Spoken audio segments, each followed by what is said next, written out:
À moins que vous n'essayiez de tomber enceinte, avoir vos règles est à la fois une bénédiction et une malédiction. D'un côté, vous devez supporter les crampes, les ballonnements, les sautes d'humeur. De l'autre, vous êtes sûr que vous n'êtes pas enceinte. Par contre, le fait de ne pas avoir vos règles, alors qu'un bébé n'est pas dans vos projets, peut vous faire paniquer. Pourtant, d'autres facteurs peuvent en être à l'origine. Le Dr Alissa Dweck, co-auteur de V is for Vagina, les énumère ci-dessous. Une perte de poids importante ou un excès d'exercice physique, ce sont des raisons assez fréquentes, explique le Dr Dweck. Si votre IMC descend rapidement en dessous de 18 ou 19, vos règles peuvent s'arrêter. La IMC n'est pas le seul facteur. L'anorexie et la boulimie peuvent aussi stopper vos règles. Un exercice physique important, tel un entraînement intensif en vue d'un marathon par exemple, peut également provoquer une disparition des règles.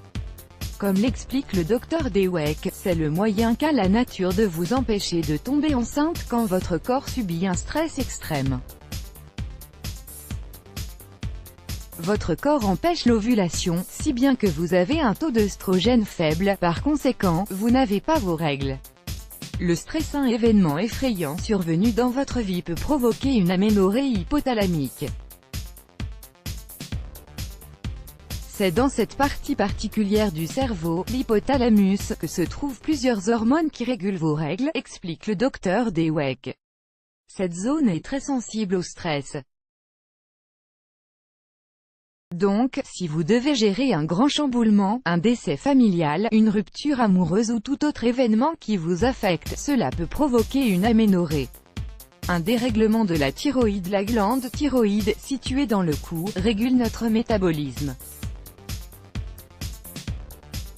Elle interagit aussi avec de nombreux systèmes de notre corps qui lui permettent de fonctionner harmonieusement. Si vous souffrez d'un déséquilibre thyroïdien, qu'il s'agisse d'hypo ou d'hyperthyroïdie, cela peut avoir des répercussions sur vos règles, affirme le Dr Dweck. Si vous ressentez des symptômes d'un dérèglement de la thyroïde, consultez un médecin. La polykystose ovarienne, ou syndrome de Stein-Leventhal, SOPK, est un déséquilibre hormonal dû à un manque d'ovulation. Donc, votre taux d'œstrogène, de progestérone et de testostérone est altéré. On voit de plus en plus de cas de ce syndrome, même si c'est à des degrés divers, constate le Dr Dweck. Il peut conduire à un arrêt total des règles ou à une irrégularité des cycles. Parmi les autres symptômes, il y a la pousse de poils sur le visage et la poitrine, la difficulté à perdre du poids et les problèmes de fertilité.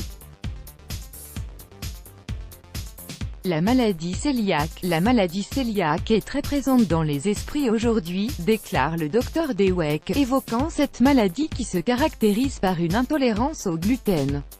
Mais toute maladie chronique qui n'est ni diagnostiquée ni traitée peut constituer un stress pour votre organisme et provoquer un retard de vos règles. Votre moyen de contraception. L'absence de règles peut être un effet secondaire de votre contraceptif. Certaines pilules faiblement dosées provoquent une absence de menstruation, ce qui ne présente aucun danger, explique le Dr Dweck. La même chose peut se produire avec des stérilets, un implant ou des injections. Vos règles peuvent mettre du temps à se rétablir après l'arrêt de votre méthode de contraception, mais elles reviennent généralement sans problème après quelques mois. Une ménopause précoce. Quand une femme de moins de 40 ans souffre d'une baisse d'hormones de manière significative, elle peut avoir une ménopause précoce, autrement dit, une insuffisance ovarienne précoce, affirme Alissa Dweck. Outre l'arrêt des règles, les symptômes sont des bouffées de chaleur, des suées nocturnes et une sécheresse vaginale. C'est un phénomène assez peu répandu, donc il est inutile de vous inquiéter. Let's block ADS, why?